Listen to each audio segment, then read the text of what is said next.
¿Qué tal, amigos? Bienvenidos a este episodio número 2 de esta serie que vamos a estar presentando en MTZ Records durante todo este 2018. Hoy vamos a tener la visita de un gran amigo, un gran músico que se fue hacia México hace bastante tiempo buscando mayor conocimiento musical, buscando aventuras, y hoy está dispuesto a compartir con nosotros toda esa experiencia que ha adquirido a lo largo de estos últimos 10 años. Hoy en MTZ, Fernando Barrios.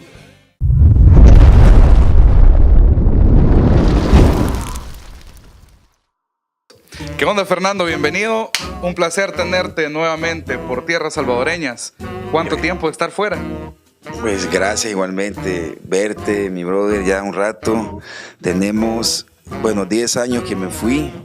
¿Te acordás de las aventuras? Sí, fueron hace ya más de 10, 12 años que nos encontramos en los pasillos del CENAR. Exactamente. Sí, exactamente. Cierto, sí. Y si mis cálculos no me fallan, fue esto allá por el año 2003-2004. Ajá, exacto. Por ahí. Sí, por allá Recién andaba. salías de bachiller. Buscando ahí aventuras musicales, ¿va? Y me acuerdo que empezaste con la pila de la batería en ese tiempo. En MTZ casi siempre cuando hacemos habitualmente ciertas reuniones de músicos, nos ponemos a platicar y casi siempre el tema central es esta época. La época en la que habían lugares para tocar, habían un montón de conciertos por todos lados. Nos empezamos a remembrar de todas esas anécdotas que vivimos, por ejemplo, en el Nancy's, que vivimos en el Esquizofrenia, lugares que ya no existen. Y justamente esa fue la época en la que nos conocimos y vos empezabas a tocar también. Una evolución bastante grande. Recuerdo también que en ese momento vos estudiabas arquitectura. Sí, cierto. ¿En qué momento decidís dejar eso? Porque me imagino que fue una decisión importante, no solo para vos, sino que también para toda tu familia. ¿Qué fue lo que determina en ese momento que vos tomes esta decisión? Pues fíjate que, sí, me metí a estudiar arquitectura porque te acordás que pues teníamos, o sea, saliendo del colegio, todo mundo buscando ahí opciones y pues había que escoger algo para estudiar, ¿va? Entonces también pues yo ya estaba empilado con la música, ya estábamos nosotros tocando, te acordás que yo tenía ya mis proyectitos y todo. ¿Tocabas metal? Tocaba metal, pero pues siempre me lo tomé más o menos en serio, ¿eh? O sea, por lo menos yo quería seguir avanzando con los grupos, etcétera. Era un clavado ensayando. Sí, me acuerdo. Entonces, me metí a estudiar arquitectura, que me llamó la atención, pero realmente ya estando ahí, después de un año de estar neceando, porque te digo que yo ya estaba tocando, entonces mi prioridad ya empezaba, o sea, la balanza se inclinaba siempre por la música, y llegamos a casos extremos así de que dejaba de ir a algún examen por ir a tocar, etcétera. Entonces yo me empecé a conocer gente también, empecé a sentir cierto respeto por esa gente que estaba ya involucrada en arquitectura y que me miraban como que ¿qué está haciendo? ¿Qué está haciendo aquí? Pero entonces yo al mismo tiempo empecé a empilarme más por la música y a estudiar en el CENAR, que también empezamos a generar otra comunidad de músicos más diversa, ya no solo metaleros, sino que ya había gente del reggae, principalmente, reggae, sí, nuestros buenos amigos. Los buenos amigos en ese entonces Punto Rojo. Punto Rojo. Ajá. Y y la escena del metal también, que siempre ha sido una escena bien comprometida y bien clavada musicalmente aquí en El Salvador, y eso que vos mencionaste, que era un pequeño movimiento de músicos y artistas. De generación, porque realmente había la clásica escena que continúa, Rockers Club y todo, pero se estaba generando este movimiento alternativo que ya era de la nueva generación, era los que recién salíamos en ese entonces del colegio. Exactamente. Estábamos graduándonos del colegio, algunos empezaban a tocar y todo, y esta escena se hizo a base de amigos, a base de gente que fuimos conociendo en el camino y que de repente ya eran las bandas y hoy son las bandas que están tocando. Sí, claro, pues varios de esa generación, varios todavía seguimos ahí iniciando, entre el grupo de amigos músicos y gente que seguimos colaborando, varios son de ellos, ¿va? O sea, ya conocer viejos amigos que nos seguimos encontrando en las andadas. Y entonces, la decisión de abandonar esa carrera fue porque prioricé mis intereses en la vida al final era la música, ¿va? Y gracias a que había estado trabajando de la música, logré generar cierto apoyo económico y confianza también en mis papás también, porque imagínate. Eso te iba a preguntar, porque que en El Salvador es bien estereotipado el hecho de decir, me voy a dedicar 100% a la música. ¿Cómo llegas ese día y le decís a tu familia? Fíjate que antes de decírselo a mi familia, pues me armé el paquete. El tamal. Sí, me armé el tamal y ya lo amarré y ya se lo llevé así. O sea, busqué opciones en el extranjero, averigüé, mandé cartas, solicitudes. ¿Qué opciones tenías en ese momento? Fíjate que en ese momento yo le estaba tirando principalmente a una escuela en Latinoamérica, porque también era como el primer paso, la primera vez que me iba del país. Entonces, tú me acuerdo que estuve escribiéndome con una escuela en Argentina, en Buenos Aires, pero pues se tardaban en contestar. Luego estuve viendo en Costa Rica también, me acuerdo que viendo diferentes opciones en Chile, así como que al final encontré una buena opción en México, y también tenía cierto conocimiento que había uno que otro salvadoreño ahí que también que había andado por ahí. Hablamos de Fermata. Sí, fue esa escuela a la que llegué al principio, donde también estaba estudiando otro salvadoreño, que es Juanjo Gómez. Entonces era la única referencia que tenía yo. ¿Y vos eras amigo de Juanjo en ese momento? No, fíjate que, o sea, él es mayor, es de una generación. Claro, viene de la generación de la Pepa. Ajá, exactamente. Entonces, pero yo pues, sí lo tenía como cierta referencia, porque era un músico que ya era mucho más experimentado. Consagrado claro. en la escena nacional, y ya empezaba a consagrarse en la escena latinoamericana. Y es de los pocos, vos sabés, que a esas alturas que nosotros estábamos en esa búsqueda, eran pocas referencias que teníamos de músicos que habían decidido dedicarse a estudiar profesionalmente la música. ¿Y cuál era tu idea en ese momento? Vaya, te vas, bueno, ahora estás metido en el mundo del jazz y todo eso, pero vos saliste de acá con ideas metaleras, con ideas de otro tipo, tal vez, no sé, tengo tanto tiempo de no saber de vos, pero me acuerdo que te fuiste más o menos, ya ibas orientado a que eso querías, o llevabas alguna otra idea. Fíjate que es que sí, justamente fue que el revoltijo de estilo que yo había estado tocando aquí, ese era mi objetivo en ese momento, a poder tocar todo eso y seguir estudiando esos géneros. Empecé tocando metal, después toqué reggae, después que tocaba la batucada, después que tocaba pop, rock, todo. Entonces elegí, de hecho la carrera que yo elegí era estudiar música popular, ¿verdad? Que es en general toda la música que hay, ¿verdad? Que suena en la radio, etcétera. Y poco a poco, bueno, me fui interesando por el jazz y ya llevo algunos años que me dediqué ya a estudiar jazz. O sea, ¿y recién llegas de qué vivías? Mira, fíjate que cuando vivía allá fue una etapa bien interesante, porque yo había ahorrado bastante dinero, ¿verdad? O sea, bastante, digo que... O sea, ¿Qué duró yo cuánto? Pensé que era bastante, ¿verdad? Pero los primeros meses me acuerdo que llevaba un ahorro. Luego tuve mis etapas críticas y me acuerdo que sí empecé a solicitar apoyo de mi familia, ¿verdad? Que fue importante también económicamente, pequeño, pero eso me permitía concentrarme en estudiar, ¿verdad? A la medida que pasó el tiempo, pues conseguí también, salió la oportunidad de una beca, por ejemplo, ya no tuve que pagar la escuela, que era carísima.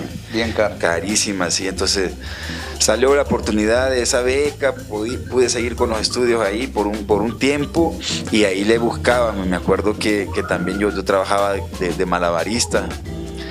Y eso me ayudó bastante, ¿va? Para sacar, o sea, si sacaba dinerito ahí para poder mantenerme tranquilo, ¿va? Porque solo en esa ciudad al principio fue bastante complicado, pero ahí fuimos buscando ahí.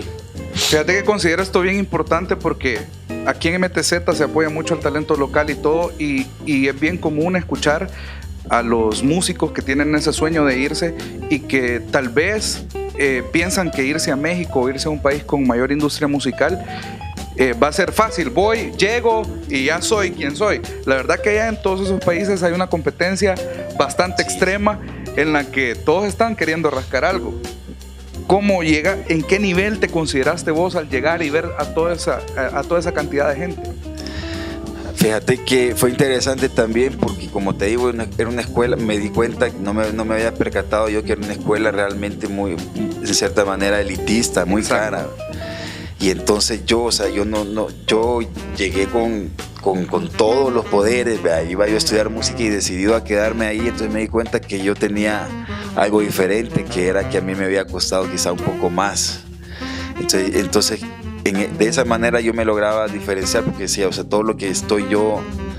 ¿Tomas conciencia de eso? Sí, porque pues, sabes que por el simple hecho de estudiar música te tenías que ir de aquí, te tenés que ir de aquí para estudiar música profesionalmente, porque aquí no hay todavía una opción real para poder hacerlo. ¿Y qué logras con el ingreso a esta escuela? Aparte obviamente del conocimiento, toda la experiencia que puedas acumular, pero es bien sabido que de esta escuela salen músicos para tocar por contrato con grandes artistas. ¿En algún momento se te presentó esta oportunidad? Fíjate que lo más importante que yo viví en esa escuela es que logré formar parte de una pequeña comunidad de músicos, siendo un extranjero y un músico amateur, empezando a estudiar, ¿verdad? Tenía cierta experiencia tocando, pero no tenía experiencia estudiando, aparte de lo que había estudiado en el CENAR, ¿verdad? Pero lo que me sirvió es formar parte de una comunidad de músicos, ahí empezar a intercambiar, empezar a conocer diferentes perspectivas, ¿verdad? Gente que estaba por ciertas razones, gente que había llegado de otros estados de México, y entonces al final los primeros proyectos en los que empecé a trabajar fue con músicos de la escuela, ¿verdad? Entonces sí fue de gran ayuda, y lo más importante fue lograr formar parte de una pequeña comunidad, ¿verdad? Empezar también a medirte, ¿verdad? A ver otros ejemplos y decir, bueno, yo estoy en este nivel, yo vengo de aquí, qué es lo que yo tengo, qué es lo que hay aquí, lo que no hay, ¿me entendés? Vaya, y el fin de la escuela, ¿qué pasó? ¿Llegaste, te graduaste, no te graduaste? Fíjate que realicé quizás tres partes ¿cómo es? De todo el curso. Ajá.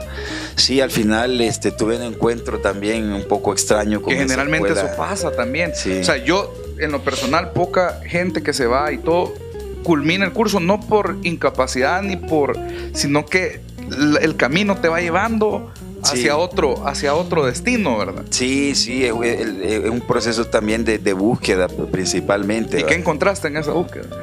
Pues encontré que mis intereses eran diferentes a lo que en la escuela se estaba enseñando. Sí, claro que te digo que porque fue una oportunidad muy, muy grande, porque estar en una escuela es bastante importante, pues, porque te da, aparte de los conocimientos, esa experiencia de formar parte de la comunidad. Pero yo empecé también a buscar mis propias opciones para estudiar la música que yo quería. Me acuerdo que tuve un conflicto porque hice un viaje a Cuba que duró casi 2 meses mientras yo estaba estudiando en la escuela, ¿verdad? Entonces no te imaginas que la experiencia de aprendizaje que fue para mí, y yo sabía que en la escuela al llegar iba a ser te iban a volar la cabeza. Y algo así pasó. Entonces empecé a hacer cosas a darle prioridades a cosas que para mí eran más importantes, y al final otra vez pasó lo de que yo, siento que he tenido más o menos claro hacia dónde quiero llevar la música, qué es lo que yo quiero estudiar, ¿verdad? Y ahora en día, ¿qué haces? Bueno, después de eso seguí estudiando de manera particular y tomando cursos especializados en jazz. Ya teniendo ciertas bases de estudios musicales, empecé a estudiar, a tomar cursos, salieron algunas otras chances de becas en seminarios con gente especializada en jazz, ¿verdad? Porque esa es una de las ventajas de México, que tiene gente especializada en diferentes géneros. Y entonces decidí, empecé a buscar formarme en el género del jazz, y encontré otra comunidad de músicos que está en mismo rollo, comprometidos y más clavados todavía, más serios, más comprometidos con la música, más que otras cosas. Aquí venís tocando con un ensamble de músicos, pero particularmente en México tenés un proyecto fijo. Sí, fíjate que, bueno, principalmente tengo un proyecto que es móvil, un proyecto nómada, por así decirlo, con músicos radicados en México, pero hacemos giras en Centroamérica, con el objetivo de generar ese... Músicos de diferentes países. Sí, en ese colectivo, es un colectivo que se llama Jazz hacia el Sur y estamos activos desde el 2014 con propuestas educativas, de clínicas, clases.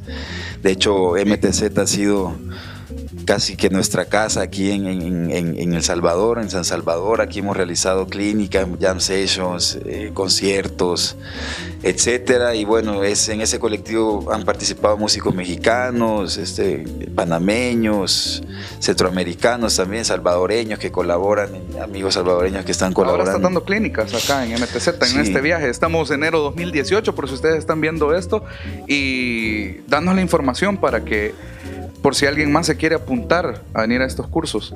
Ajá, pues bueno, aparte de este proyecto, ¿verdad? Colaboro regularmente con diferentes grupos y amigos, compositores y proyectos de música original ahí en la Ciudad de México, donde vivo, de diferentes estilos. Y en esta oportunidad pues fui invitado por el proyecto Tenor Mafia, que es un proyecto amigo también de gente que colabora con el colectivo nosotros y amigos cercanos, pues, y tienen un proyecto que se llama Tenor Mafia y esta vez coincidimos con Juanjo Gómez, que es guitarrista. Anda por acá también. Juan Dao. Fíjate que fue curioso porque es primera vez que coincidimos con Juanjo. Lleva más años radicado en México y también se ha desenvuelto de manera pues admirable allá en la escena musical. Bastante admirable. Ajá. Y es primera vez que tocamos allá regularmente en diferentes proyectos en México y esta es la primera vez que coincidimos aquí. Entonces estuvo bien. Darío, que fue uno de los músicos jóvenes de los últimos que se han ido también, que decidió irse a estudiar jazz a México. Saxofonista. Ajá. Un migueleño de Rasta. Sí. Y Yajaciel Arrocha, que es un viejo, un panameño, un amigo de MTZ también. Sí, otro de los amigos de MTZ y colaborador del colectivo Jazz hacia el Sur desde hace algunos años. Entonces, hay Juan Carlos Romero, que es otro músico que también decidió irse a estudiar. Gran trayectoria también. Ajá, también. Un músico joven que está estudiando ahorita en Puerto Rico. Entonces, bueno, coincidimos ahora en las fechas decembrinas aquí y se armó un buen grupo. Estuvimos tocando música original. Aquí hicimos un concierto aquí en MTZ que salió muy bien y aproveché este viaje para hacer este taller de batería, ¿verdad? Entonces el taller lo estamos finalizando hoy justamente, pero me quedo una semana más por si hay algún interesado en tomar clases de batería o de percusión, pues estamos ahí a la orden. Bueno, la información es a partir de este 9 de enero, porque es 9 de enero, lastimosamente Fernando ya casi se va para México a continuar su travesía, pero si ustedes ven esto antes del... ¿Qué fecha te vas? Me voy el 16 de enero. Antes del 16 de enero todavía tienen chance para poder comunicarse con la gente de MTZ y poder concertar alguna clase de verdad. Toda la experiencia que Fernando ha adquirido a lo largo de este tiempo está dispuesto a compartirla con ustedes en pro de seguir fomentando la cultura del músico nacional. Y pues nada más agradecerte por el tiempo que nos has dado acá en MTZ. Pues las puertas, como siempre decimos, están totalmente abiertas para que puedas venir las veces que quieras y pues a seguirle dando suerte en toda tu travesía por México y pues gracias. hasta la próxima. Gracias a todos los que nos están escuchando, nos escucharán y agradecemos a todo el equipo de MTZ, a los amigos que están siempre dispuestos y felices de apoyarnos desinteresadamente a esta iniciativa de músicos que estamos tratando de echar un granito de arena a la escena musical. Gracias, Fernando. Esto ha sido todo en el episodio número 2 de este 2018 aquí en MTZ. Nos vemos en la próxima. Muchas gracias.